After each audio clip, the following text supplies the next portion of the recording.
Bénissons le Seigneur pour la grâce et les privilèges qu'il nous accorde de nous retrouver ce soir pour continuer l'étude du livre sanctifié et consacré pour le ministère spirituel. Prions ensemble. Seigneur éternel, nous te bénissons et nous te Nous te rendons bénissons, grâce Seigneur, au nom pour grâce la de grâce la et les grâce, privilèges que tu Seigneur, nous la accordes de nous grâce que tu nous retrouver accordes, ce Seigneur. soir On pour nous retrouve ce soir, continuer Seigneur, l'étude pour du pouvoir te livre prier, Seigneur, fais, Seigneur, cette consacré, étude, sanctifié, Seigneur, consacré pour le ministère spirituel. Merci grandement Seigneur, au nom de sanctifie. Jésus-Christ. Amen. Au nom de Jésus-Christ, je prie. Amen. Amen. Prions que le Seigneur vienne nous conduire dans tout ce que nous allons faire. Prions que le Seigneur vienne nous diriger, qu'il vienne lui-même nous enseigner dans tout le temps que nous allons passer ensemble. Prions. Ô Père éternel, nous prions, s'il te plaît, viens nous enseigner, viens nous conduire dans tout ce que nous allons faire, Seigneur.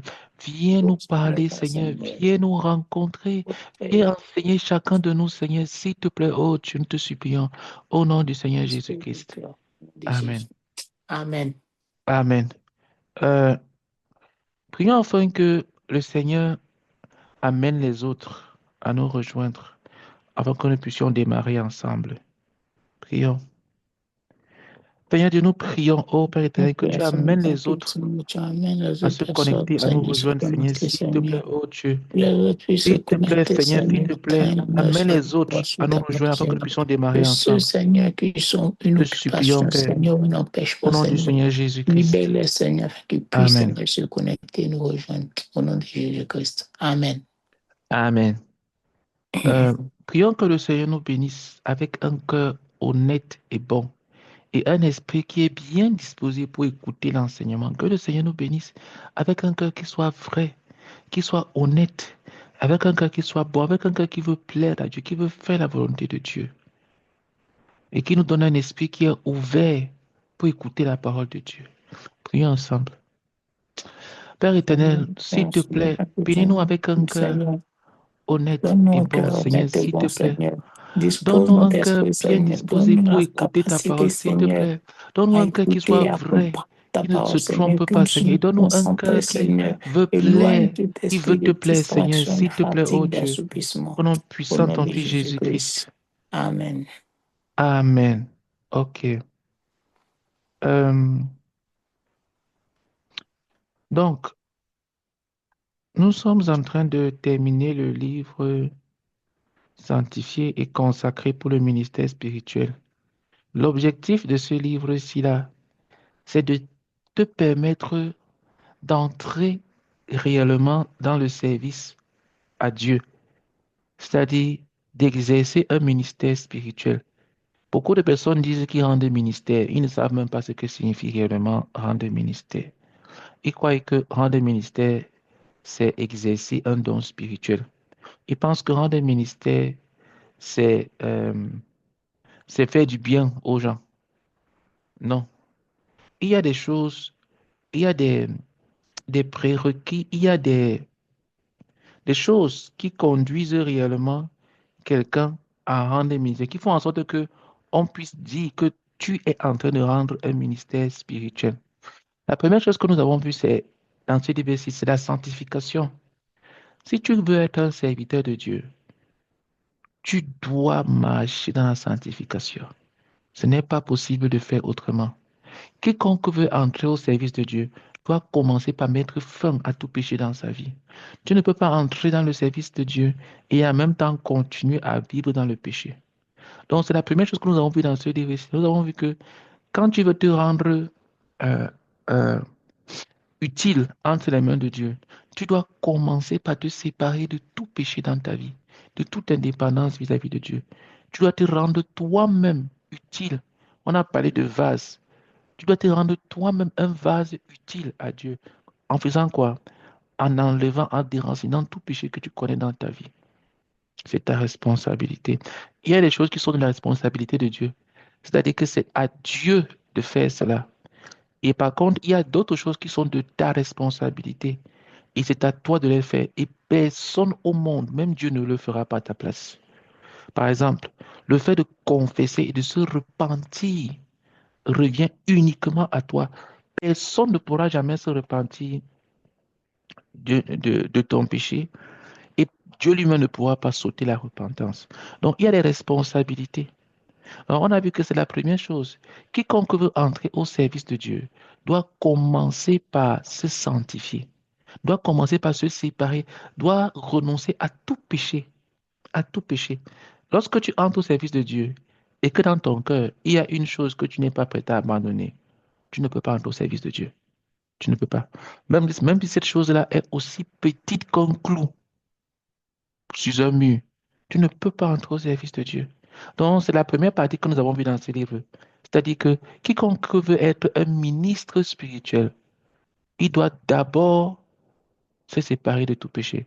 Tout à l'heure, étant sur TikTok, j'ai vu une vidéo de quelqu'un qui parlait d'un artiste musicien chrétien là, qui s'appelle K.S. Bloom, qui chante certaines chansons chrétiennes et qui est aussi très connu. J'avais entendu qu'il avait fait un duo avec avec un musicien du monde, c'est-à-dire quelqu'un qui chante des musiques non croyantes, des musiques païennes. Et j'ai dit, voilà ce qui se passe.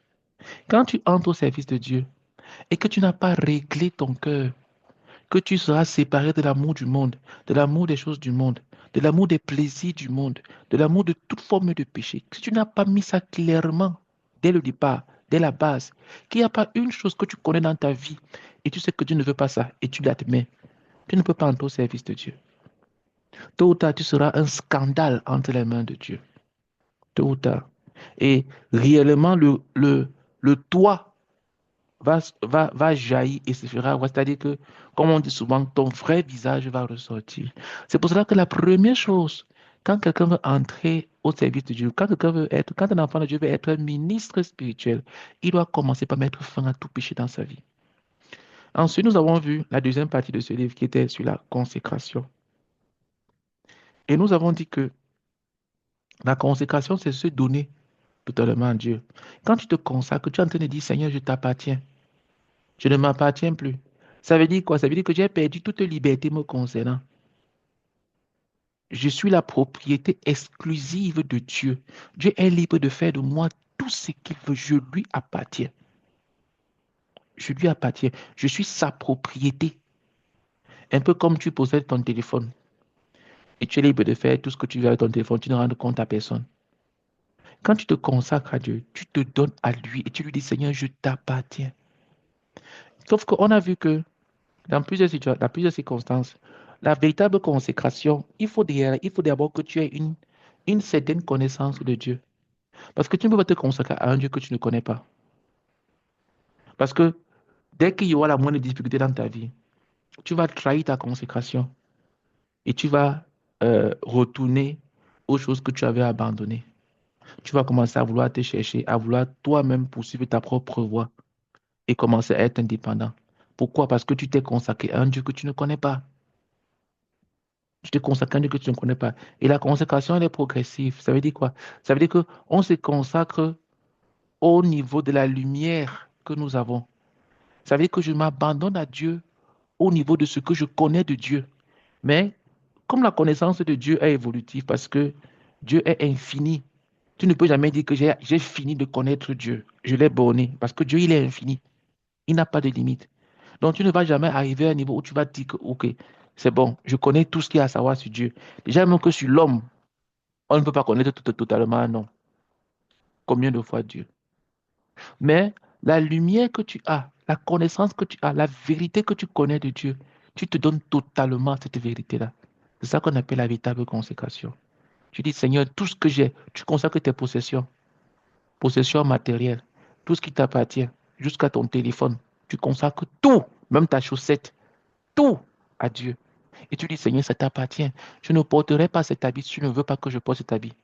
Tu consacres tes cheveux, de sorte que tu n'es pas libre de faire n'importe quel genre de coiffure sur ta tête. Tu consacres ton corps, de sorte que tu n'es pas libre de mettre n'importe quoi. Tu n'es pas libre de te tatouer, ou bien de te faire des piercings, ou bien de porter des bijoux que Dieu ne veut pas voir sur ton corps. Tu consacres tes habits, de sorte que tu n'es pas libre d'acheter n'importe quel habit. Quand tu te consacres à Dieu, tu es en train de dire, Seigneur, je t'appartiens en totalité. C'est toi qui décides en toutes choses. Et s'il y a une chose qui ne te plaît pas, je mets juste ça de côté. Voilà la deuxième chose quand on veut entrer au service de Dieu. Parce que quand on veut être un ministre spirituel, quand on veut être un ministre de Dieu, on doit comprendre que on vient dans l'œuvre de quelqu'un d'autre. Ce n'est pas ton œuvre à toi. C'est-à-dire que ce n'est pas toi qui décides de faire ce que tu veux pour servir Dieu. C'est Dieu qui choisit ce que tu dois faire pour lui. Donc tu ne vas pas venir dire que je sers Dieu et je choisis de servir Dieu dans ce domaine-ci-là. Non, c'est Dieu qui t'appelle à le servir et qui te confie le domaine dans lequel il veut que tu le serves. Donc, en fait, tu ne lui es pas consacré, alors il ne peut pas te faire confiance. Il ne peut pas te faire confiance. Il a besoin que tu te donnes à lui totalement afin qu'il soit libre de pouvoir pleinement t'utiliser dans le domaine auquel il t'a appelé. C'est pour ça que tu vas voir quelqu'un qui est malade, qui est souffrant, qui a toutes les maladies du monde. Mais quand la personne a une réunion, quand la personne a un enseignement, quand la personne a un ministère à rendre, elle y va quand même. Tu vas te demander, mais pourquoi est-ce qu'elle ne se repose pas? Pourquoi est-ce qu'elle ne fait pas ceci? C'est parce qu'elle ne s'appartient plus. J'ai entendu l'histoire d'une femme qui, qui était une enseignante de la parole. Et à une grande convention, la convention où elle était, il y avait plusieurs autres pasteurs plusieurs autres conférenciers. Chacun passait selon son jour. Et à son tour, elle est passée, elle a bien parlé, elle a bien prêché, elle a bien fait tout ce qu'il fallait faire, elle a rendu ministère.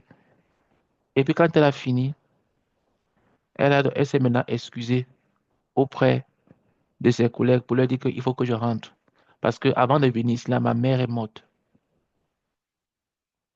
Et je ne l'ai pas enterrée parce que je devais venir rendre ministère. Maintenant que j'ai fini de rendre ministère, je peux maintenant rentrer, m'occuper. Et c'est à la fin qu'elle a dit tout ça. Mais pendant tout le ministère qui s'est passé, on ne pouvait même pas imaginer qu'elle venait de perdre son parent. Elle n'était pas comme ça, triste, elle n'était pas abattue, elle était pleinement dans son état normal de joie. Et ce n'est que quand elle a terminé qu'elle est rentrée. Pourquoi? Parce qu'une telle personne ne s'appartient plus. Elle s'est totalement donnée à Dieu. Tu vas voir, je connais quelqu'un, il avait un problème à la main, jusqu'à il portait même un appareil, tellement sa main lui fait mal. Mais il est constamment en train de prêcher l'évangile. Il y a un pasteur qu'on appelait Francis Asbury, qui était un évangéliste. Il partait à son époque, il n'y avait pas encore de voiture. C'était les chevaux qu'on utilisait aux États-Unis. C'était les chevaux. Parfois, il devait aller prêcher quelque part. Il était tellement malade, tout son corps était malade, si bien que les brebis de son église où il devait partir prêcher le portaient sur leurs mains pour le coucher sur le cheval. Donc on le portait, on le couchait sur le cheval comme ça parce qu'il ne pouvait pas monter tellement il était malade. Et le cheval galopait, il galopait, il galopait, il galopait jusqu'à arriver à l'endroit où il devait prêcher. Et arrivé là-bas, à l'endroit là, les frères de là-bas le descendaient encore avec les mains du cheval. Et il prêchait de toutes ses forces. Après, on le remettait sur le bas du cheval parce que tellement il était malade. Et il galopait. Il n'y avait pas de voiture, il n'y avait pas d'avion.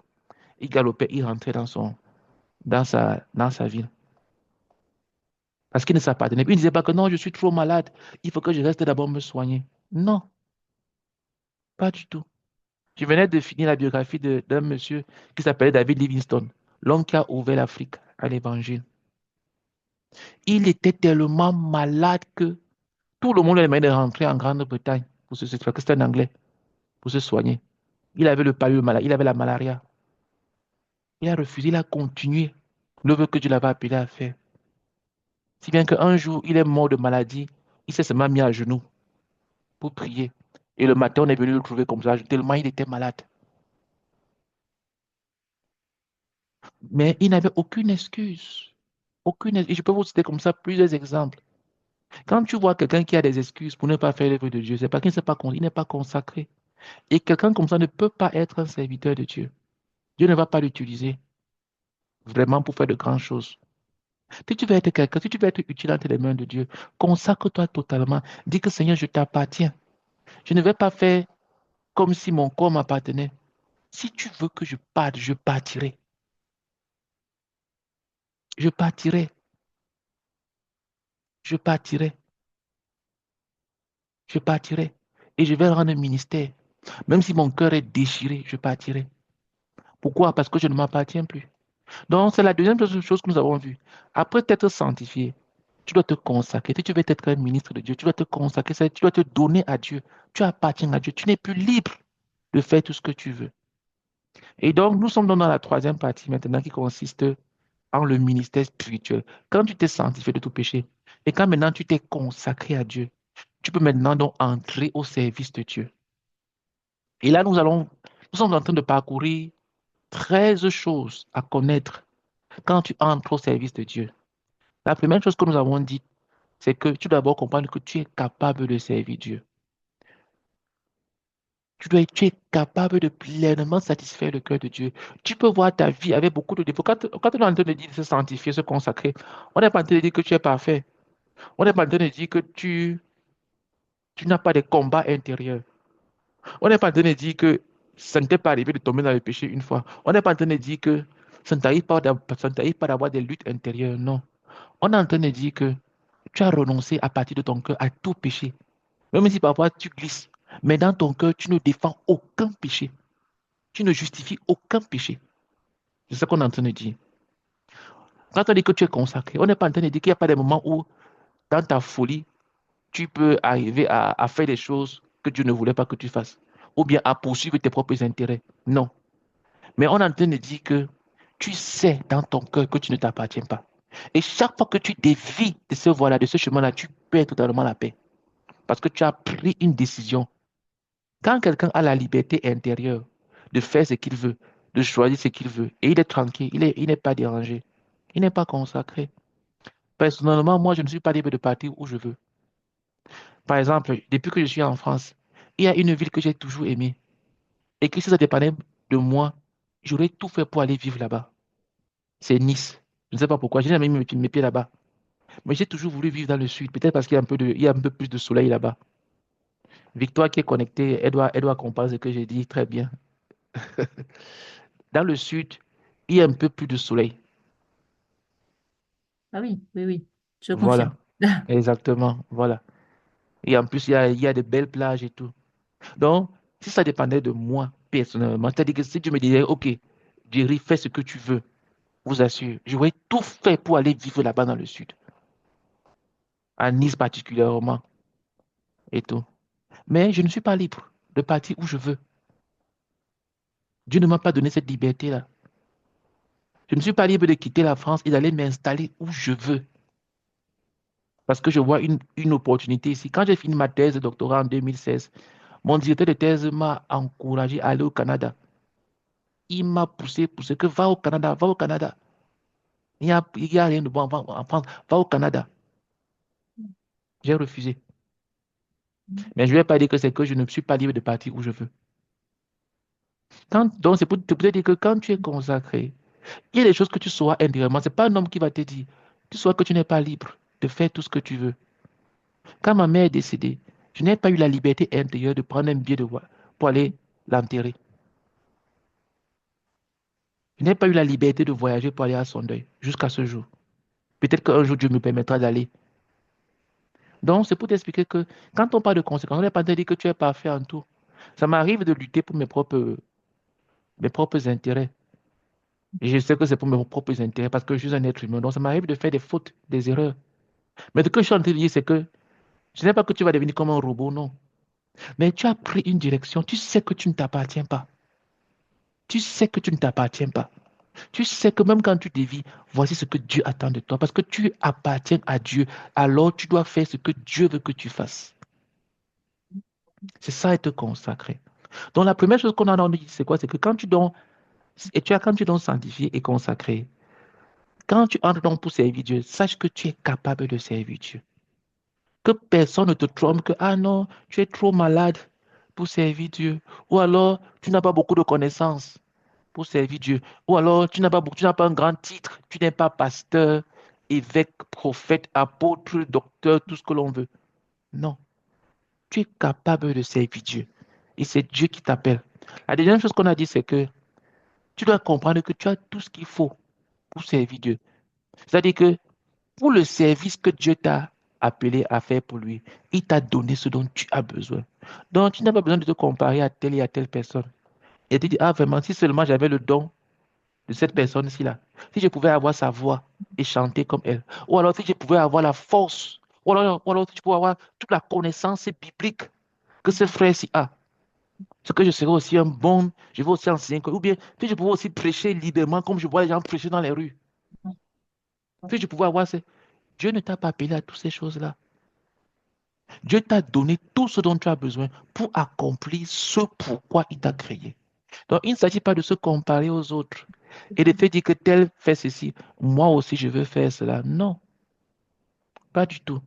Il s'agit de savoir que pour ce que Dieu m'appelle à faire, il m'a donné tout ce dont j'ai besoin.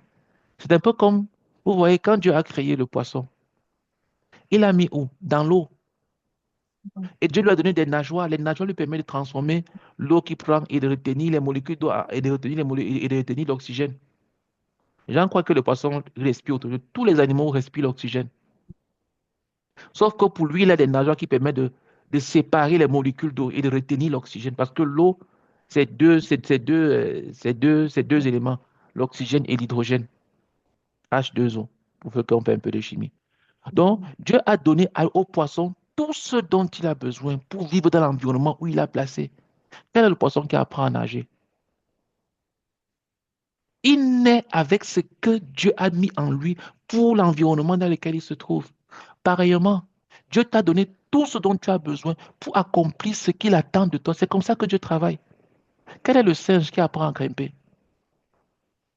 Dieu t'a donné tout ce dont tu as besoin pour faire ce à quoi il t'a appelé. Un singe, naturellement, sait grimper. Le cheval galope. Le lion rugit. Donc, dans chaque personne, pour ce à quoi Dieu t'a créé, il t'a donné tout ce qu'il te faut. Donc, tu n'as pas à te comparer. Je ne sais pas, vous connaissez l'histoire de la chèvre qui voulait devenir le lion? Non. Victoire, tu connais cette histoire? Non. Je suis désolée, je suis en train de travailler en Ok. même temps. J'écoute D'accord, l'étude pas de et je souci. travaille. Pas de souci, pas de Désolée, souci, pas de je souci. ne connais pas l'histoire, non. Ok. Noël, est-ce que tu connais l'histoire de la chèvre qui voulait devenir un lion? Non. Il y a euh, une chèvre qui voulait devenir un lion. Elle est partie voir un singe. Elle a demandé au singe, je vais devenir le lion. Qu'est-ce qu'il faut que je fasse? Le singe lui a dit, si tu veux devenir un lion, il faut que tu apprennes à rugir comme un lion. Que tu cesses de faire tes mais, que tu apprennes à faire wouh comme le lion fait. Et la chèvre est partie s'entraîner. Elle s'est entraînée, elle s'est entraînée. Elle a formé sa voix, elle a pris tous les médicaments qu'il fallait. Jusqu'à ce que sa voix a changé. Elle a commencé à rugir comme le lion. Et puis elle revient voir le singe. Elle lui demande au singe, voici maintenant comment je rugis comme le lion. Elle fait, wow, qu'est-ce qu'il faut que je fasse encore pour devenir un lion? Et le singe lui dit que si tu veux euh, euh, être comme un lion, il faut que tu ressembles à un lion. Parce que là, quand on te voit, tu ressembles à une chèvre. Donc, tu dois ressembler à un lion. Donc, qu'est-ce qu'elle a fait? Elle est partie et elle a trouvé la carcasse d'un lion mort. Elle a pris la peau de ce lion mort-là. Elle a revêti sur elle avec sa crinière et tout et tout. Et puis, elle revient devant le singe. Elle dit au singe, regarde, je ressemble à un lion et je rugis comme un lion. Qu'est-ce qui me manque encore pour devenir comme un lion? Et le singe lui a dit que les lions vivent en communauté. Donc, si tu veux être un lion, il faut que tu trouves une communauté de lions et que tu ailles vivre avec eux. Hmm. Donc, elle a commencé à chercher une communauté de lions. Elle a vu des lions affamés quelque part. Elle a commencé à marcher dans leur direction. Et quand les lions ont levé la tête, ils ont vu une belle chèvre, une bonne nourriture qui venait à leur niveau. Et ils ont eu un bon repas ce jour-là. Et c'est comme ça que cette chèvre qui voulait devenir un lion est morte. C'est une histoire drôle pour dire que quand Dieu ne t'a pas donné quelque chose, ne cherche pas à ressembler à cette chose-là. Parce que Dieu ne t'a pas appelé à cela. Et tu risques de finir comme cette chèvre-là dans un plat de nourriture. Donc tu as tout ce qu'il te faut. La troisième chose qu'on a vue, c'est que Dieu a déjà préparé ce qui te revient de faire. C'est-à-dire quoi? C'est-à-dire que Dieu connaît le chemin sur lequel tu dois marcher. Ce n'est pas à toi de deviner. Dieu sait. Et Dieu n'est pas en train de deviner. C'est-à-dire que ta vie n'est pas devant Dieu. Et puis Dieu commence à réfléchir, qu'est-ce qu'il faut qu'il fasse de toi. Tout est clair à ses yeux. Le chemin est tracé. Donc, Dieu connaît le chemin que tu dois suivre. Il a déjà préparé tout ce dont tu auras besoin pour accomplir son œuvre. C'est la troisième chose que nous avons dit. La quatrième chose que nous avons vue, c'est qu'il te faut chercher et connaître ce que Dieu attend de toi. Dieu t'appelle à des choses bien spécifiques. Dieu a un plan spécifique pour ta vie. Dieu ne t'appelle pas à faire tout et n'importe quoi. Mais Dieu a un plan bien spécifique pour ta vie. C'est la quatrième chose que nous avons dite. Et la cinquième chose que nous avons dite, c'est que tu dois donc te concentrer sur ce que tu as reçu. Quand tu veux être un ministre compétent de Dieu, un ministre spirituel, et que tu as reçu quelque chose du Seigneur, alors tu dois arrêter d'être distrait. Tu dois te concentrer. Et tu dois avancer dans la direction dans laquelle Dieu t'a appelé. Ne regarde pas à gauche, à droite pour commencer à vouloir imiter les autres, ou alors à vouloir faire ce que les autres font. Dès que tu vois un besoin quelque part, tu pars directement là-bas. Dès que tu vois qu'il y a un manque ici, là, tu viens aussi. Dès que tu vois une opportunité, un ministre spirituel n'est pas un opportuniste. Il n'est pas à l'affût de toute opportunité. Il ne se dit pas, quelles sont les voies qui me sont ouvertes? Qu'est-ce que je peux faire? Il ne se cherche pas. Non. Il cherche la volonté de Dieu. Il cherche à plaire à son Seigneur. Voilà un ministre spirituel.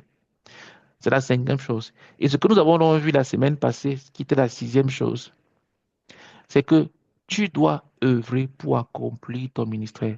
Pendant que tu te concentres dessus, tu dois tout y investir pour accomplir l'œuvre à laquelle tu t'es appelé. Cela va exiger ton tout. Ton tout, le tout de ton temps. Tu dois y mettre tout ton temps. Tu ne peux pas être en train de servir Dieu et en même temps être en train de servir maman. C'est-à-dire quoi? C'est-à-dire que même le travail séculier que tu peux être en train de faire, peut-être que tu es à un poste administratif, ou bien, je ne sais pas moi, tu es enseignant, ou bien tu es ingénieur, ou bien tu es secrétaire, ou bien tu es assistant de direction, ou bien tu es tout ce que tu veux. Quand tu as reçu la paix de Dieu dans ta vie, tout ce que tu fais doit concourir à cet appel-là. Ça veut dire que si tu es en train de faire un travail qui ne s'inscrit pas, qui ne te, comment dire, qui ne t'accompagne pas dans l'appel de Dieu sur ta vie, c'est un mauvais travail. Ça va te gaspiller ton temps. Par exemple, moi, mon travail consiste à améliorer les logiciels. Je suis ce qu'on appelle un ingénieur test logiciel. C'est-à-dire que je dois trouver des erreurs, des choses qui ne vont pas et proposer des améliorations et dire que voilà plutôt ce qu'il faut faire.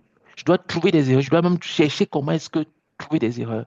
C'est des choses qui ne marchent pas et demander que ce soit corrigé. Ça, c'est mon travail dans l'informatique que je fais.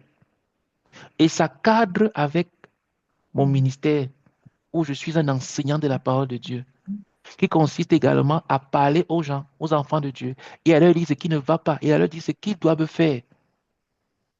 Donc, d'un côté, j'améliore les logiciels informatiques, et de l'autre côté, j'améliore le logiciel spirituel. Donc, il y a une partie, le logiciel informatique, une autre partie, le logiciel spirituel, c'est la même chose. Donc, quand tu es en train de faire un travail, il faut que cela cadre avec ce à quoi Dieu t'a appelé. Par exemple, Pierre était un pêcheur de poissons. Qu'est-ce que Jésus lui a dit? Désormais, tu seras un pêcheur d'hommes. L'apôtre Pierre, l'apôtre Jean réparait les filets. Et quel a été son ministère? Corriger les églises, le ministère des autres que Pierre avait implanté, Paul particulièrement. Paul était quoi? Un faiseur de tentes qui construisait les tentes où les gens devaient habiter. Et c'est comme ça qu'il est devenu un implantateur d'églises où où les enfants de Dieu devaient venir demeurer. Le travail que tu fais doit te conduire à l'appel de Dieu que tu es en train d'accomplir. Sinon, tu es en train de gaspiller ton temps. Donc, tu dois investir tout ton temps, tout ton argent, toute ta force, toute ta force. Ne fais rien qui ne soit pas inscrit dans la ligne de ce à quoi Dieu t'a appelé. Ce sera une distraction. Ne cherche pas à tout faire parce qu'il y a une opportunité de faire cela. Demande-toi, qu'est-ce que tu m'as appelé à faire? Voici ce à quoi tu m'as appelé à faire. Alors tu te concentres dessus et tu y mets ton tout. Donc, c'est ce que nous avons vu la semaine dernière. Et donc, aujourd'hui, nous allons voir la septième chose que tu dois faire lorsque tu es ministre spirituel, lorsque tu es ministre de Dieu. Donc, je vais lire la septième chose. Il te faut œuvrer avec un grand sens d'urgence. La septième chose est que tu dois œuvrer avec un grand sens d'urgence. Décide-toi à renverser le royaume de Satan avec un grand sens d'urgence. Décide-toi à bâtir le royaume de Dieu. Le temps est contre nous. Cela fait environ 2000 ans que le Seigneur a ordonné que l'évangile du royaume soit prêché en témoignage à toutes les nations.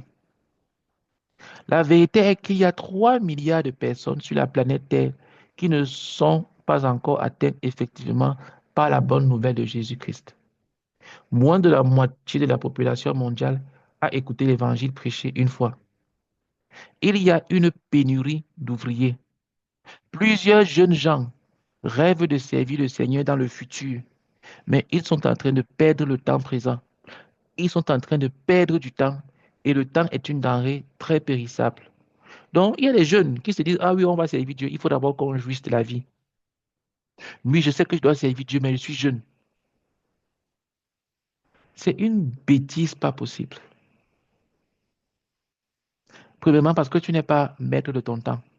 Rien ne te dit que tu seras vieux un jour. Tu n'es pas maître de ton temps. Donc, quand tu dis que tu vas servir Dieu, tu profites d'abord de la vie, entre guillemets, c'est même parce que ça signifie profiter de la vie en dehors de Dieu. Donc, tu n'es pas maître de ton temps.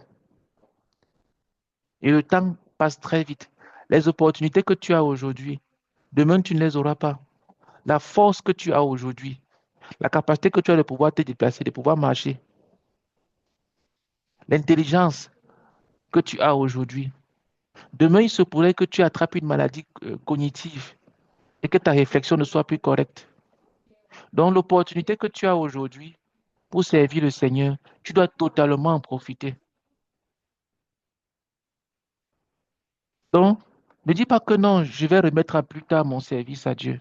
C'est maintenant l'heure de servir Dieu. C'est maintenant le moment de servir Dieu. C'est maintenant le moment de se donner à Dieu. Cela signifie que chaque année, chaque mois, chaque semaine, chaque jour, chaque minute ou seconde, qui n'est pas investi à faire cette unique chose que tu dois faire pour renverser le royaume de Satan et bâtir le royaume de Dieu, est perdu à jamais. Ça veut dire que quand tu passes une semaine et que tu n'es pas en train de faire ce que Dieu aurait voulu que tu fasses à son service, tu n'auras plus jamais le temps de faire, parce que la semaine-là, elle est passée. Ce que tu devais faire aujourd'hui et que tu ne l'as pas fait pour Dieu, ne dis pas que demain est une autre journée. Aujourd'hui, tu as raté l'occasion de servir le Seigneur. Ne dis pas non, de toute façon, je vais me rattraper, il y a demain. Non. Ce que tu allais faire aujourd'hui et ce que tu vas faire demain, ce n'est pas la même journée. Ce n'est pas la même date. Ce n'est pas la même heure. Ce n'est pas la même minute. Ce n'est même pas la même seconde. Donc, quand tu renvoies l'appel de Dieu dans ta vie, quand tu renvoies à servir Dieu, quand tu renvoies à plus tard, le temps ne t'appartient pas. Tu ne seras plus la même personne. La personne que tu es maintenant et la personne que tu seras demain, ce n'est pas la même personne. Peut-être que ce soir, tu vas entendre de nouvelles choses et l'état dans lequel tu te trouves en ce moment va changer. Donc, ce que tu es aujourd'hui et ce que tu seras demain, ce n'est pas la même personne. Donc, ce que tu as l'occasion, l'opportunité de faire pour le Seigneur et que le Seigneur veut que tu fasses maintenant, il faut que tu le fasses maintenant, au moment de Dieu. Il n'y a pas de temps à perdre. Chaque seconde doit être rachetée. Des hommes sérieux doivent abandonner toute chose de moindre valeur. Il y a un combat rude en cours. Quel est le soldat qui, une fois enrôlé, s'embarrasse des choses de la vie? C'est que nous, les enfants de Dieu, nous ne sommes pas conscients que nous sommes en guerre. Nous sommes en guerre, pas la guerre d'Emmanuel Macron. Nous sommes dans une guerre contre le diable et ses anges. Dans l'Apocalypse, le Seigneur dit que Le diable qui a été chassé du ciel est parti faire la guerre aux chrétiens, aux enfants de Dieu. Il est parti faire la guerre aux enfants. Il est parti faire la guerre à l'église. C'est ce que l'Apocalypse dit. Donc tu es en guerre, que tu le veuilles ou pas. C'est juste que tu n'es pas conscient. Mais tu es en guerre. Tu es en guerre. Tu es en guerre. Et quand on est en guerre, quand les balles sont en train de siffler, on ne s'embarrasse pas des choses de la vie. Des petits plaisirs à gauche, à droite. Tu n'y penses même pas. Vous savez, très souvent, on se dit que dans certaines situations, je vais réagir comme ça, je vais réagir comme ça. Tu vois quelqu'un qui est dans une situation de stress et il se comporte mal. Et tu dis, ah non, moi, à sa place, je vais plutôt faire ça, je vais plutôt faire ceci, je vais plutôt faire cela. Tu n'es pas à sa place, donc tu ne sais pas ce que tu aurais pu faire. Si maintenant, là, on est attaqué, comme beaucoup de gens le souhaitent, c'est comme certaines personnes en France, certains politiciens en France veulent, et que nous sommes en guerre, tu ne vas pas te reconnaître. Tu ne sais pas. Donc, quand on est en guerre, on ne s'embarrasse pas des bêtises à gauche, à droite. Et nous sommes en guerre. Va lire l'Apocalypse. La bête est venue faire la guerre aux enfants de Dieu. Donc, chaque enfant de Dieu est en guerre contre Satan. Pas contre son prochain, mais contre Satan et ses anges. Tous les croyants consacrés doivent abandonner tous les plaisirs éphémères de ce siècle. Tous ces plaisirs-là, tu dois mettre cela de côté. Écoute, c'est Dieu qui a créé toutes ces hormones de plaisir que nous connaissons. La dopamine, l'endorphine. Je crois qu'il y a d'autres hormones dont j'ai oublié les noms. Ce sont juste des hormones qui peuvent être sécrétées par plusieurs choses. C'est notre corps qui sécrète. Et quand ça sécrète, cela, ça nous met dans un certain état. On se sent bien, on est content, on est, on est confiant, on est encouragé. Donc, c'est Dieu qui les a créés. Mais il se pourrait que la manière dont tu les génères en toi, c'est une mauvaise manière. Tu te sers des plaisirs du monde, des plaisirs qui sont contre Dieu. Donc, Dieu n'est pas contre le fait que tu sois heureux, que tu prennes, que tu sois. C'est lui qui a créé l'émotion de la joie. Mais il est contre la manière dont tu génères cette joie-là. Il est contre l'origine de ce plaisir-là, des plaisirs de ce siècle. Donc, les enfants de Dieu doivent cesser de faire de la vie un moment de vacances. Tu vois, aujourd'hui, quelqu'un fait des vidéos et il se met à danser. Les réseaux sociaux, maintenant, les gens dansent. Il y a même des choses maintenant qu'on appelle prank. On te prank. Donc, ça veut dire que quelqu'un vient, il fait semblant de faire une chose, il te ment, il fait des trucs, et il te filme. Et même parfois à ton insu. Et après, il publie pour se moquer de toi.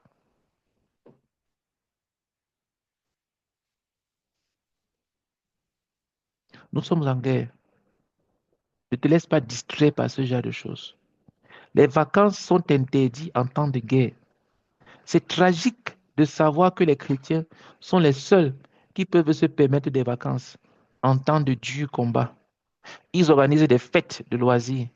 Ils dorment, ils mangent et ils se détendent pendant que l'ennemi fait de sérieux ravages dans le territoire qui fut conquis par l'homme de douleur sur la croix. C'est le Seigneur Jésus-Christ. Les enfants de Dieu sont en train de danser, de chercher l'argent, de courir après les plaisirs, pendant que Satan est en train de détruire beaucoup qui sont en train de tomber. J'ai parlé avec un aujourd'hui qui me disait comment est-ce que sa vie, sa vie a juste été fracassée par le péché. Il pleurait presque au téléphone. Sa vie a juste été fracassée par le péché dans sa vie. Donc, on est en train de manger, de danser, se détendre, se divertir. Et Satan est en train de détruire les enfants de Dieu. Et maintenant même, il attaque de l'intérieur. Ça veut dire que Il attaque les doctrines fondamentales.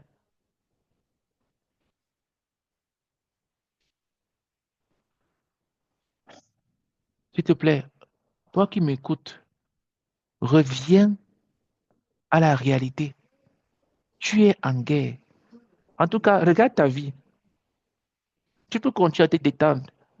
Mais si tu es honnête, tu vas voir que Satan est en train de te frapper sans que tu ne t'en rendes compte. Regarde juste comment ta vie spirituelle est en train d'avancer.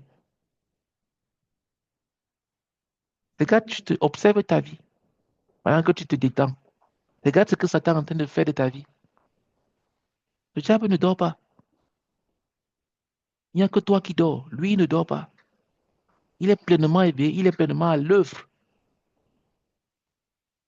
Donc, tu dois prendre conscience que tu es en guerre.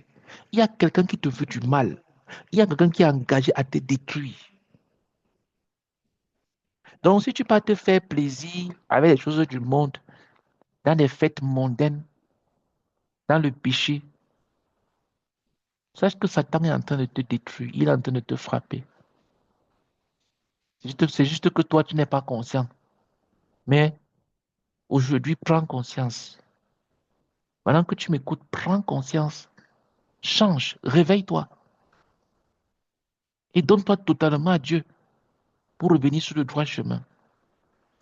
Dans les pays qui ont été en guerre depuis des années, ils pratiquent ce qu'on appelle un budget d'austérité ou un budget de guerre. Ils ne dépensent que pour des choses absolument nécessaires et investissent le reste dans la guerre. Ceci devait être l'attitude du chrétien. Ceci devait être ton attitude.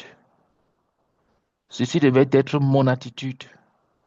C'était certainement l'attitude de l'homme de douleur qui n'avait pas où reposer sa tête. Est-ce que tu te rends compte que Jésus qui t'avait tout investi, il n'avait même pas gardé l'argent de côté pour acheter une maison. Il n'avait pas dit que il faut que je pense à l'avenir de ma mère et de mes petits frères. Il n'avait pas dit que non, il faut que je place l'argent quelque part dans la banque et comme ça, je développe une société à côté. Il savait qu'il était venu pour accomplir un but. Il était totalement engagé dans ce but-là.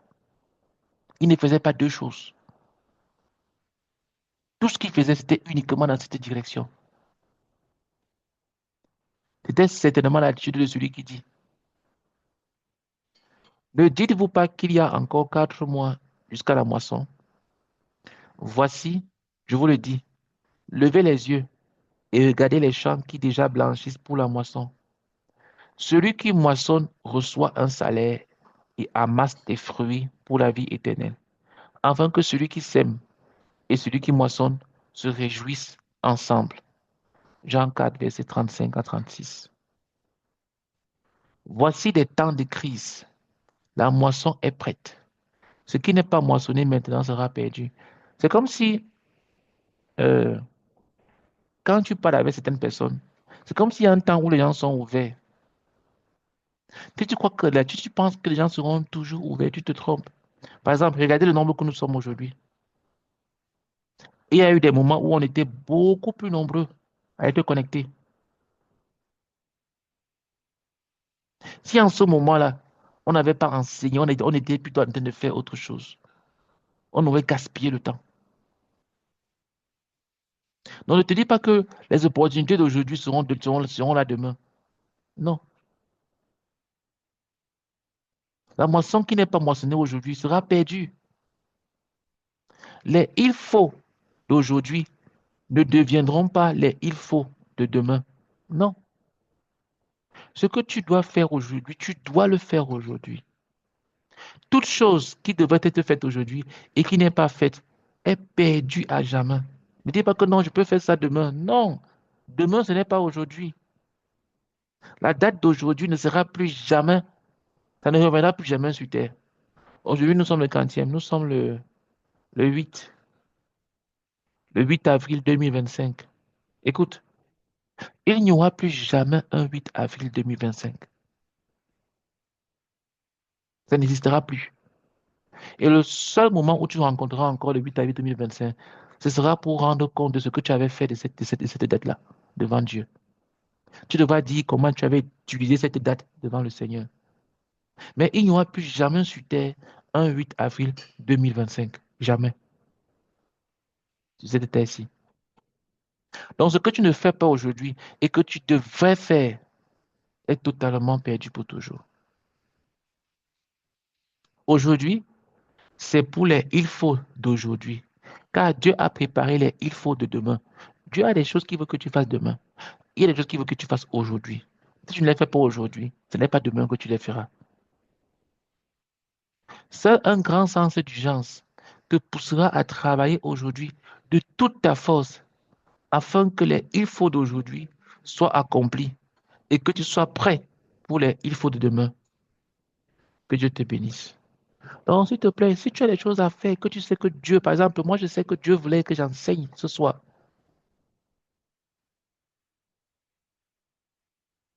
L'enseignement de ce soir ne sera pas le même enseignement mardi, la semaine prochaine. Ce ne sera plus la même semaine. Ce ne sera plus le même mardi. Il se pourrait même que certains d'entre vous ne soient même pas connectés ce jour-là. Et par conséquent, ils n'auront pas eu l'occasion d'écouter ce qu'ils écoutent aujourd'hui.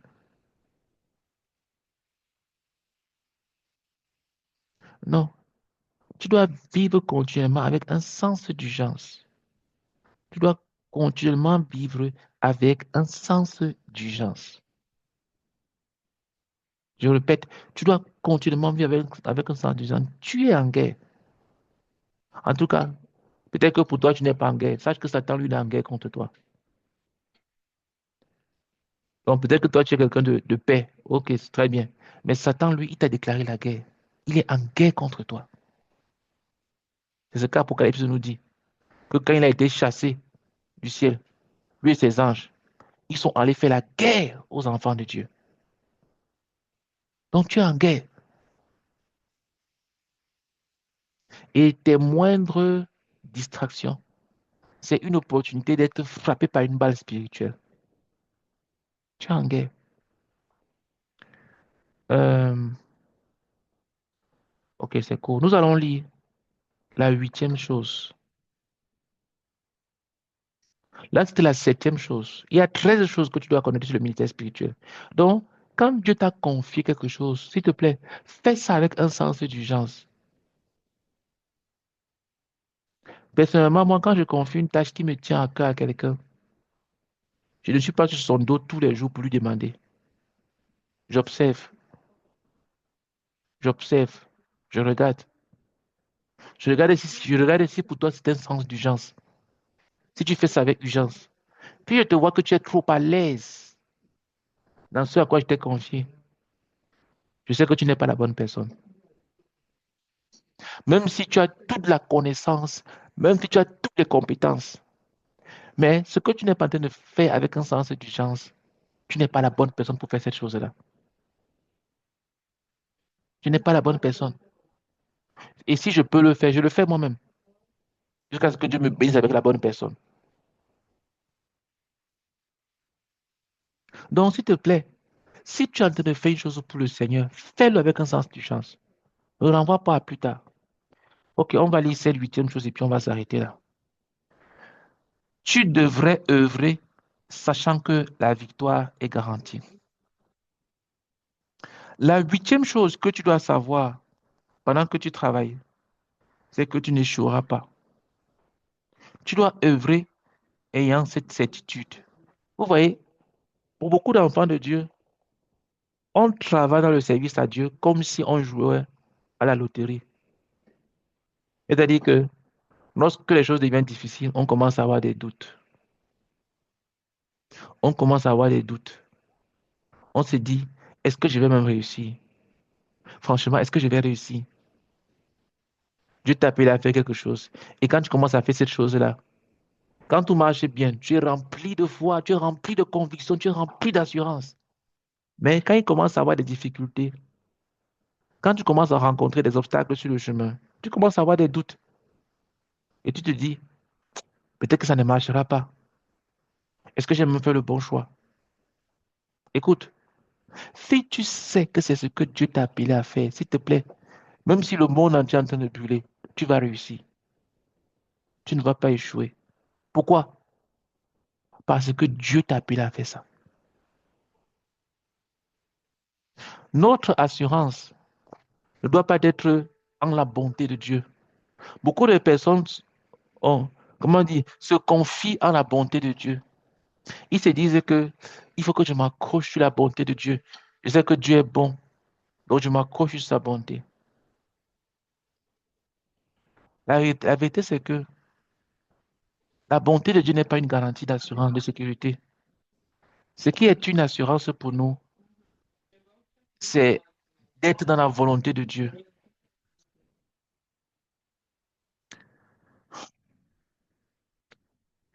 Ce qui est une assurance pour nous, c'est d'être dans la volonté de Dieu. Quand tu sais que tu es dans la volonté de Dieu, c'est ça qui doit remplir ton cœur d'assurance. C'est ça qui doit remplir ton cœur d'assurance. Est-ce que tu es dans la volonté de Dieu dans ce que tu es en train de faire? Est-ce que tu sais, est-ce que tu es rempli de conviction que ce que tu es en train de faire, c'est ce que Dieu veut que tu fasses? S'il te plaît, même si tu es tout seul contre le monde entier, continue à avancer. Tant que tu sais que c'est ce que Dieu veut que tu fasses, continue à avancer. Parce que tu vas réussir. En fait, tu as même déjà réussi. Tu n'échoueras pas. Le Seigneur ne peut pas te demander de faire quelque chose que tu ne peux pas faire. Il ne peut pas t'inviter à un projet dont l'échec est garanti. Donc, refuse d'échouer. Dis à haute voix au diable et à toi-même, je refuse d'échouer. Je suis un succès en Jésus-Christ et je réussirai. Je suis un succès en Jésus-Christ et je réussirai. Je suis un succès en Jésus-Christ et je réussirai. Donc, quand tu confrontes les difficultés, s'il te plaît, répète-toi, sachant que tu es la volonté de Dieu, répète à haute voix que je refuse d'échouer. Je suis un succès en Jésus-Christ et je vais réussir, je réussirai. Même si tu es tout seul et que tout le monde t'a abandonné, confesse cela et continue à avancer. Tu sais que tu es capable de faire ce qu'il t'a invité à faire pour lui. Il s'est engagé à venir dans l'œuvre avec toi et sa pleine présence garantit le succès. Donc, quand tu sais que Dieu est avec toi dans quelque chose, s'il te plaît, tu as la majorité. La majorité, ce n'est pas le grand nombre de personnes qui te suivent. La majorité, ce n'est pas le grand nombre de gens qui sont derrière toi. Ça, c'est le mensonge de la démocratie. La démocratie nous enseigne que euh, c'est le grand nombre qui a raison. C'est faux. La démocratie nous enseigne que c'est la majorité qui a raison. C'est un mensonge. Si Dieu est avec toi, alors tu as toute la majorité. Le succès est garanti. C'est tout ce dont tu as besoin d'avoir. Dieu est avec toi. Donc Dieu a établi d'avance ce que nous devons faire. Pendant que nous allons le faire avec lui, nous devions être sûrs qu'il a également établi d'avance notre succès. C'est-à-dire que à partir du moment où Dieu t'a appelé à faire quelque chose, il a déjà vu le succès. Il sait que tu vas réussir. Donc n'abandonne pas, ne renonce pas. Vous savez, en ce qui concerne le salut, comment est-ce que quelqu'un peut savoir qu'il est réellement sauvé? Comment est-ce que toi, enfant de Dieu, tu peux savoir si tu es réellement sauvé? Comment? Ce n'est pas en te disant, oh, j'aime Dieu, j'aime beaucoup le Seigneur, ou alors, oh, je ne pêche pas, ainsi de suite. Non. La seule preuve que le Seigneur nous a donnée, c'est ceux qui continuent à persévérer. Il a dit que celui qui persévérera sera sauvé. Ça veut dire que si tu abandonnes le Seigneur, tu n'as aucune garantie d'être un enfant, d'être sauvé. Ce n'est que par le fait de continuer à avancer, continuer à suivre le Seigneur, malgré les difficultés, malgré les échecs. Mais tu continues à avancer. C'est cette persévérance-là qui atteste de ton salut. Le jour où tu abandonnes, tu renonces, tu n'as plus aucune garantie. Mais celui qui continue à avancer Celui qui continue à persévérer sur le chemin que Dieu a placé devant lui. Celui qui continue à suivre le Seigneur Jésus-Christ, malgré ses défauts, malgré ses péchés, malgré ses échecs, malgré ses multiples échecs, chutes et ainsi de suite. Mais il se relève et il continue à avancer sur le chemin que Jésus-Christ a placé pour lui. Il a la garantie, il a l'assurance qu'il est sauvé. Mais s'il abandonne et dit, ah non, vraiment, c'est pas pour moi, il rentre en arrière. Il renonce, il baisse les standards. Il dit, ah, de toute façon, Dieu est bon, Dieu est amour. Donc, il va accepter ma vie de péché. Dieu est amour. Par conséquent, il retourne à ses vomissures. Quelqu'un comme ça est totalement perdu. Est perdu. Mais si tu te repens et tu dis, Seigneur, j'ai fauté, je suis tombé, je me repens, je reviens sur le droit chemin. Je reviens à la vérité que j'avais acceptée. Je reviens à te suivre. Tu as donc l'attestation que tu es un enfant de Dieu. Tant que tu continues à persévérer dans la vérité, même si cette vérité-là te condamne quand tu tombes, tu ne la changes pas. Parce que tu es tellement tombé, tu finis par accepter que non, la vie c'est comme ça, tout le monde est comme ça. On ne peut pas vivre sans être dans le péché. C'est faux.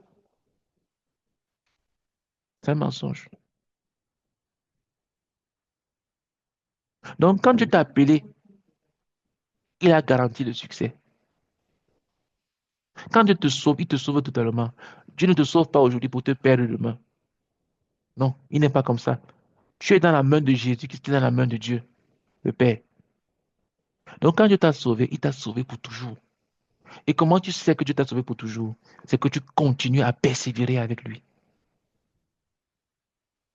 C'est le seul moyen qu'il nous a donné. Il n'y en a pas deux. Ah, il n'y a pas que, oh, j'aime beaucoup Jésus. Oh, je prie beaucoup. Ou bien je lis beaucoup ma Bible. Ou bien j'évangélise beaucoup. Ou bien je gagne beaucoup les âmes. Tout cela, si tu abandonnes, tu es perdu. Mais si tu persévères à marcher avec Dieu, tu es sauvé. Tant que tu persévères. Et quand Dieu t'a sauvé, il t'a sauvé, tu vas persévérer. Parce qu'il t'a sauvé. Tu vas tomber, c'est vrai, mais tu vas te relever. Pourquoi? Parce que Dieu t'a réellement sauvé. Donc, du fait que le Seigneur est en nous et pense que nous sommes conviés avec lui, si pendant que nous travaillons au centre de sa volonté, nous échouons, cela signifie que lui aussi a échoué. Mais il ne peut échouer. Est-ce que tu comprends la puissance de cette parole? C'est-à-dire quoi? C'est-à-dire que Dieu t'a confié quelque chose. Et tout ce que Dieu te confie de faire, il vient le faire avec toi. Parce qu'il n'y a rien que Dieu peut te confier de faire que tu peux faire sans lui. Ça n'existe pas. Il n'y a aucun appel, aucune tâche, rien que Dieu te demande de faire et dont tu n'auras pas besoin du Saint-Esprit pour faire ça. Le Seigneur a dit que sans moi, vous ne pouvez rien faire. Le Seigneur Jésus-Christ a dit que sans moi, vous ne pouvez rien faire. Il a dit que la chair ne sert à rien. C'est l'Esprit qui vivifie. Ça veut dire que tout ce que Dieu te demande de faire, il sera avec toi pour accomplir ça. Parce que sans lui, tu ne peux rien faire. Donc, il ne va pas te demander de faire un truc et puis il reste dans son coin. Il te laisse aller. Non. Il viendra faire cela en toi. Il est avec toi. Ça veut dire que si tu échoues dans ce que Dieu t'a appelé à faire, qui est dans sa volonté, et lui-même, il est en toi en train de faire ça, ça veut dire que ça, en réalité, c'est lui qui a échoué. La Bible dit que pendant que Jésus était en train de souffrir sur la croix, la Bible dit que Dieu était en lui, réconciliant le monde avec lui-même. Donc, même pour le ministère que Jésus était en train de faire, pour son sacrifice, Dieu l'avait appelé et Dieu était en lui pour accomplir cela. Donc, quand Dieu t'appelle à faire quelque chose, Dieu est en toi, il est avec toi, il est dedans, il te conduit à faire cela. Donc, tu ne peux pas échouer. Est-ce que Dieu t'a appelé à gagner une âme? Est-ce que Dieu t'a appelé? Est-ce que Dieu t'a dit, je veux que tu gagnes cette âme-ci là? Et tu sais dans ton cœur que Dieu veut que je le fasse. S'il te plaît, sache que tu ne peux pas échouer. Pourquoi? Parce que Dieu qui est en toi ne peut pas échouer. Et parce que Dieu qui t'a appelé à le faire et qui est dans sa volonté parfaite ne peut pas échouer. Donc n'abandonne pas.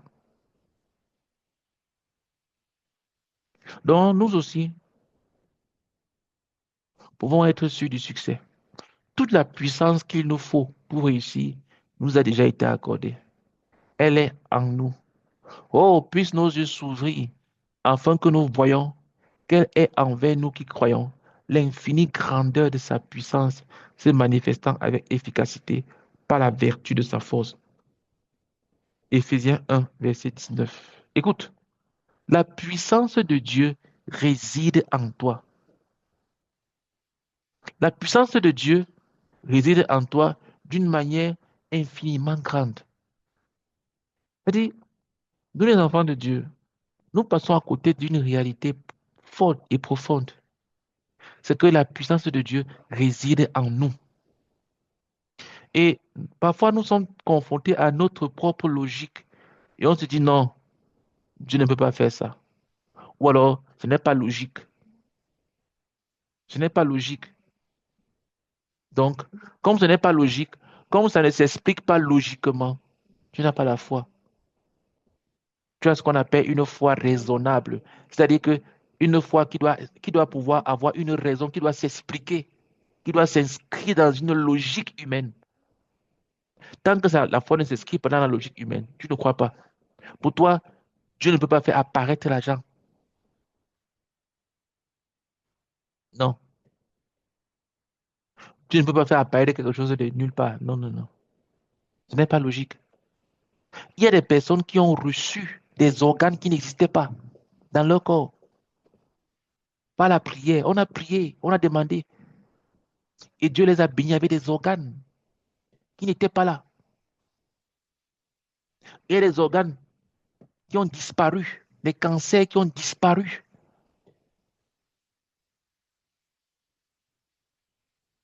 Il y a des gens qui ont eu des problèmes avec la dent. La dent a poussé. Je connais quelqu'un que la dent a poussé pendant qu'on priait pour lui. Il avait un problème dentaire.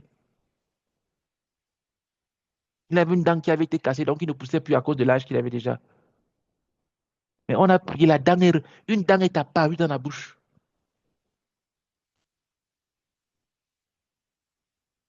Et la puissance de Dieu réside en toi.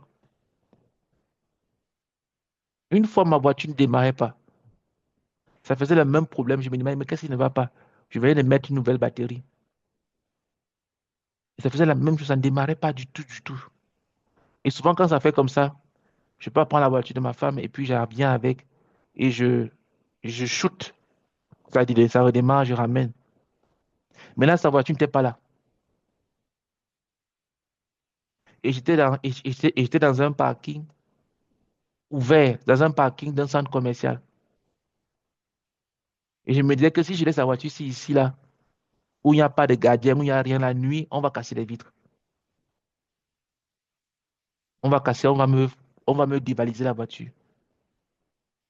Et la voiture ne démarrait pas. Frère, sans tenir dans ma logique, comme je n'avais pas le choix, j'ai prié le Seigneur de faire démarrer la voiture. Je dis que quand tu tournais la clé, ça ne faisait même pas vroom, rien, ça faisait vroom, donc ça ne faisait même pas de bruit. Et j'ai insisté, j'ai pris la première fois, j'ai démarré, ça n'a rien fait. Et après, la voiture a finalement démarré. Et j'ai pu partir. Parce que Dieu répond aux prières, la puissance de Dieu habite en toi. Tu dis non, il y a telle maladie. Et comme on est dans un pays où la science, la médecine est très avancée, ça fait qu'on n'a pas beaucoup la foi pour prier pour la maladie, pour la guérison. Même quand tu pries, tu as déjà ton chemin dans la tête, des résolutions. Tu pries et tu te dis, OK, Dieu va m'exaucer avec les médicaments que je prends. Dieu va m'exaucer par le médecin que je vais aller voir. Tu as plus la foi en la médecine des hommes qu'en la médecine de Dieu. Le Dieu qui a créé ces organes qui sont en toi. Tu as plus la foi dans le travail d'un être humain que dans celui qui a créé les organes qui sont en toi. Est-ce que ce n'est pas une insulte envers Dieu?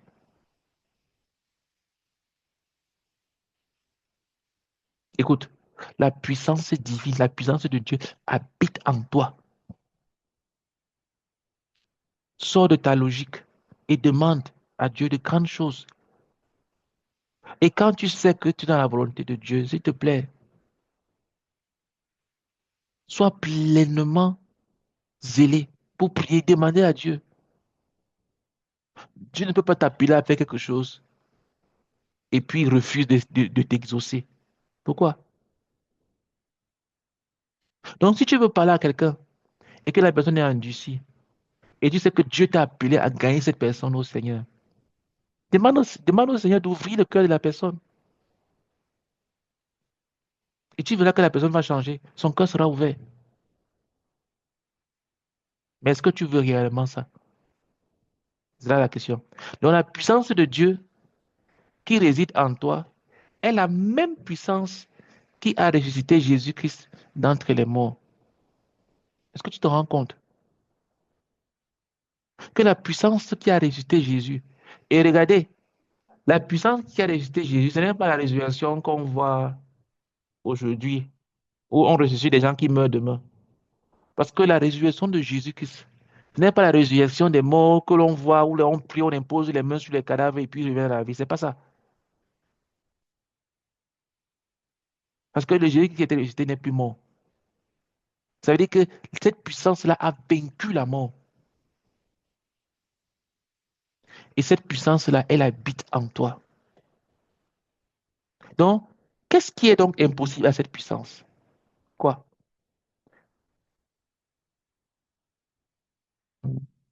Vois-tu donc que la victoire est assurée? Donc, quand tu confrontes des difficultés, écoute, la balle est toujours dans ton camp. Ce n'est pas dans le camp des autres. C'est juste qu'il faut que tu payes le prix. Tu as juste à payer le prix. Mais la balle est dans ton camp. Si Dieu t'a appelé à faire quelque chose, alors il y a un prix à payer. Si tu payes le prix, tu vas réussir. Si tu ne payes pas le prix, tu vas échouer. Pas parce que Dieu n'est pas avec toi, pas parce que la puissance de Dieu n'est pas en toi. C'est parce que tu as refusé de payer le prix.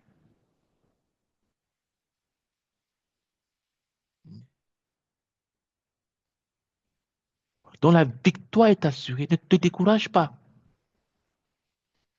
Je sais que le combat sera dur, très dur. Je sais aussi que la victoire est garantie. Il faut que l'œuvre soit accomplie selon que Dieu veut, car nous combattons à partir de la victoire de la croix. C'est-à-dire que nous ne sommes pas en train de deviner. Quand tu veux gagner une âme au Seigneur, je t'assure, si tu pries, tu vas gagner cette personne au Seigneur. C'est juste que le prix à payer, on ne veut pas. On veut la facilité. On veut que dès qu'on parle, la personne croit tout de suite.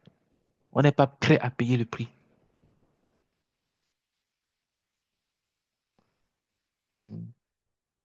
Il y a cet homme de foi-là qui s'appelait George Muller. Il a payé pendant près de 30 ans, plus de 30 ans pour quelqu'un, pour un ami qui ne croyait pas au Seigneur. Il a prié pour son salut. Il a prié jusqu'à même, il est même mort. Mais quand il est mort, quelques années après, le monsieur l'a cru. Il est devenu un vrai chrétien, authentique. Parce que Dieu répond aux prières. Dieu répond aux prières. Washmani, quand il a cru, il prêchait l'évangile dans sa classe. Ses amis ne croyaient pas. On se moquait de lui. Personne ne croyait. Il a pris un carnet. Il a mis nom par nom. Il a commencé à prier systématiquement pour eux. Eux tous ont cru, sauf deux ou trois, je ne sais plus combien de nombre. Plus de 60 personnes ont cru. En moins d'un an, je crois. Parce qu'ils priaient systématiquement pour eux. Ils ont fini par croire. Donc la personne qui te dit aujourd'hui qu'elle ne veut pas être écoutée, là, la balle n'est pas dans son camp, la balle est dans ton camp. Pourquoi? Parce que la puissance de Dieu réside en toi, pas en elle, mais en toi. Si tu payes le prix, tu vas voir la gloire de Dieu. Donc il faut que l'œuvre de Dieu soit accomplie. Parce que nous combattons à partir de la victoire qui a été acquise à la croix. Le Seigneur Jésus a dit que tout est accompli. Tout pouvoir m'a été donné dans le ciel et sur la terre. Il n'y a pas un pouvoir qui soit au-dessus du pouvoir de Jésus. Ça n'existe pas. Ni dans le ciel, ni sur la terre. Ça veut dire qu'il n'y a pas une autorité qui soit au-dessus de l'autorité de Jésus. Tu vois, dans un pays, quelqu'un peut te demander de faire quelque chose. Mais il est possible qu'il y ait quelqu'un qui soit en plus grande autorité sur lui. Par exemple, à l'entreprise, ton manager peut te dire de faire ceci. Et après, son manager lui vient dire non, ne fais pas ça, fais plutôt autre chose. Il n'y a pas un manager au-dessus de Jésus. Quand tu avais Jésus, que tu avais le suprême, donc tu ne peux pas échouer. Tu pourrais dire, eh bien, tout irait bien si le diable n'était pas là pour tenter et déranger. Oui, le diable est là, mais le diable n'est pas Dieu. Écoute, le diable n'est pas Dieu. Beaucoup de personnes pensent à Satan comme s'il était omniprésent, comme s'il est partout à la fois. Ils ne savent pas que Satan a des limites. Il y a des choses qu'il ne connaît pas. Il n'est pas omniscient. Satan n'est pas omniscient. Il ne connaît pas tout. Il y a des choses que si tu ne parles pas, Satan ne saura même pas. Il n'est pas omniscient. Il n'est pas Dieu. Il ne connaît pas tout. Il n'est pas partout à la fois. Il n'est pas tout puissant. Il ne peut pas tout. Pas quelqu'un qui a peur à gauche, à droite de Satan. Satan n'est pas omnipotent. Il ne peut pas tout. Et en plus, il a été vaincu. Satan a été vaincu. Ce n'est pas que Satan sera vaincu. Il a déjà été vaincu. Jésus est Seigneur et il travaille avec toi. Donc, prends courage et avance dans ce que Dieu t'a demandé de faire. Toi et Jésus, vous formez la majorité. Tant que tu sais que tu es en train de faire ce que Dieu attend de toi, continue à avancer et paye le prix. Paye le prix que Dieu demande de toi. Paye le prix.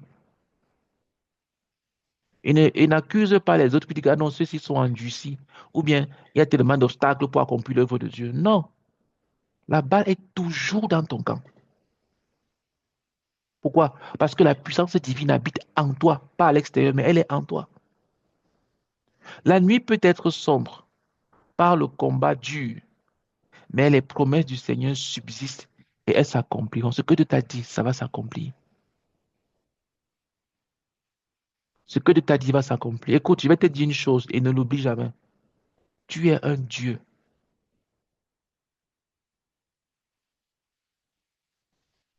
Et ça, c'est de la bouche de Dieu. Pour ceux qui ont lu dans les livres des psaumes.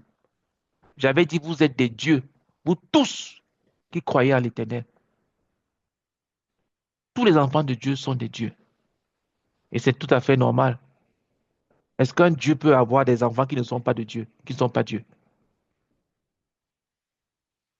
Tous les êtres humains accouchent des êtres humains. Tu n'es pas Dieu, mais tu es un Dieu. Donc tu n'échoueras pas.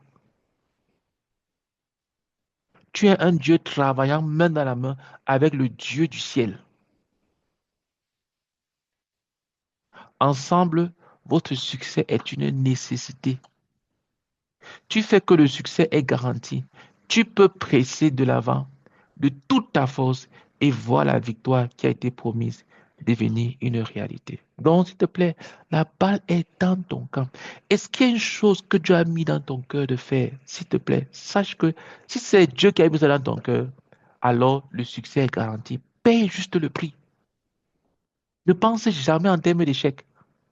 Que l'échec ne soit même pas une possibilité. Dès que tu sais que voici ce que Dieu m'a demandé de faire, écoute, l'échec n'est même pas une option. Tu ne peux que réussir. Ok, gloire à Dieu. On va s'arrêter là. Par la grâce de Dieu, la semaine prochaine, on verra la neuvième chose. Nous allons élever quelques sujets de prière. Je ne sais pas s'il y a des questions. S'il n'y a pas de questions, on va prier. Est-ce qu'il y a des questions? Ok, on va prier juste quelques sujets de prière. Quand Tata Mathilde va revenir, on va commencer à prier les listes de sujets de prière et les poster après. Euh,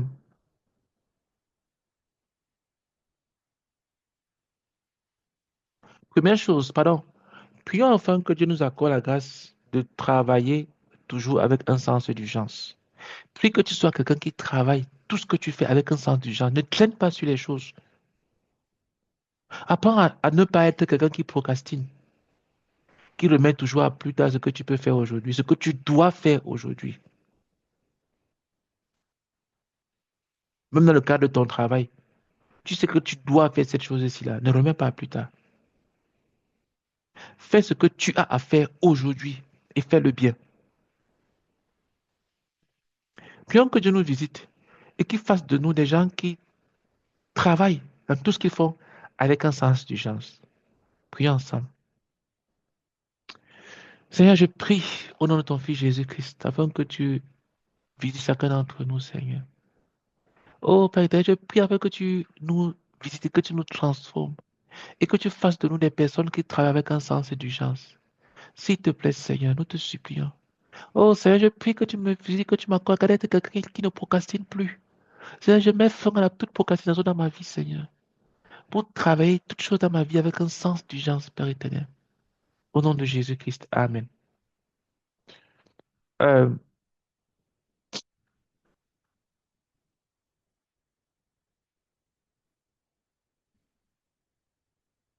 Deuxième chose, prie afin que tu n'acceptes aucun échec dans ta vie, tant que tu sais que tu es dans la volonté de Dieu. Prie pour que pour toi, aucun échec soit une finalité dans l'œuvre que Dieu a mis entre tes mains. Prie que tu sois déjà des personnes que, quand tu es dans la volonté de Dieu, que l'échec ne soit même pas mentionné dans ta pensée. Demande à Dieu de te transformer en une telle personne. Prions ensemble. Seigneur, je prie que tu me visites, Seigneur, s'il te plaît, oh Dieu. Seigneur, je prie que tu me visites, que tu me transformes, Seigneur, s'il te plaît. En cette personne-là, pour qui l'échec ne sera même pas une option, Seigneur. Oh Dieu. Seigneur, je prie pour être cette personne-là, que dès que je sais que c'est la volonté de Dieu, Dieu m'a appelé à faire cette chose-ci-là. C'est un il faut de ma vie, Seigneur. Je prie pour ne pas négocier, Père éternel. Oh Dieu. Pour ne pas avoir une autre option que le succès, Seigneur. Je prie que tu le fasses pour moi, que tu le fasses pour chacun de nous. Au nom de Jésus-Christ. Amen. Euh, ok. Ok. On va s'arrêter là. Bénissons le Seigneur pour la grâce et le privilège, pour tout ce qu'il nous a enseigné, tout ce qu'il a partagé avec nous ce soir. Je ne sais pas si tu es toujours connecté ou bien c'est juste ton nom qui est là. Mais merci quand même d'avoir au moins mis ton nom. Euh, Je suis connectée encore. Mm. ah, d'accord. Je Je croyais que t'écoute, c'était juste. je travaille pour les seigneurs, justement, D'accord. en toute Ok. discrétion. J'ai écouté ton enseignement qui correspond à ce que je suis actuellement en train de faire. Gloire à Dieu. Donc, Merci. je vais y arriver. Je vais gagner. Merci pour... Alléluia. Mm. Alléluia, victoire. Bénissons le Seigneur pour ce moment que nous avons passé, pour tout ce qu'il nous a enseigné, tout ce qu'il a partagé. Et puis que cela devienne vie en nous. Prions ensemble. Seigneur, nous te bénissons et nous te rendons grâce pour cet enseignement, Seigneur. Merci pour tout ce que tu nous as enseigné. Merci pour tout ce que tu nous as dit ce soir, Seigneur. Je prie que cela ne soit point volé, mais que cela devienne vie en nous, Seigneur. Seigneur, je prie que tu gardes cela au fond du cœur de toute personne qui va écouter ou qui a écouté cet enseignement, Seigneur. Je prie que tu nous amènes encore mardi prochain pour continuer l'enseignement, Seigneur éternel. Nous te supplions au nom puissant du Seigneur Jésus-Christ. Amen. Amen.